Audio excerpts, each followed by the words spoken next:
দিদি, আমাদের স্কুলে পর্যাপ্ত শিক্ষক নেই, স্কুলের পরিকাঠামো জঘন্য। কিছু একটা করুন দিদি। আচ্ছা, এই ব্যাপার। এই নাও, তোমার জন্য রইলো 25,000 টাকার কন্যাশ্রী। এবার খুশি তো? দিদি, আমরা মাছ চাষ করি, কিন্তু কোল্ড স্টোরেজের অভাবে মাছ বেচার আগেই নষ্ট হয়ে যায়। অন্ধ্র গুজরাটের মাছ বাংলায় ব্যবসা করছে, আমরা কি করব দিদি? আর মাছ বেচে লাভ নেই, বাঙালি বেশি দামে অন্ধ্র গুজরাটের মাছ কিনুক। তোমরা বরং চপ ঘুগনির দোকান খোলো। এবার খুশি তো?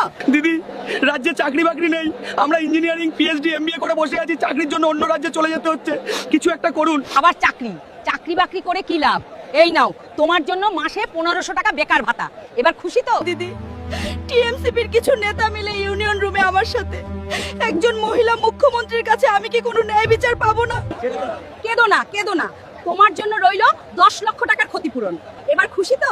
দিদি, আপনার দুধেল গাইদের হাতে আমাদের মার খেতে হয়েছে, বাড়ি থেকে পালাতে হয়েছে, ঘর বাড়ি মন্দির ভেঙে ফেলেছে। বাদ দাও তো এসব। এই নাও, তোমার জন্য রইলো লক্ষ্মীর ভান্ডার, আরো 500 টাকা এক্সট্রা। এবার খুশি তো? দিদি, সরকারি হাসপাতালে কোনো পরিষেবা পাওয়া যায় না। আমার স্বামী বিনা চিকিৎসায় হাসপাতালের বাইরে পড়ে আছে, একটা স্ট্রেচার পর্যন্ত নেই। এসব স্বামী টামি বাদ দাও।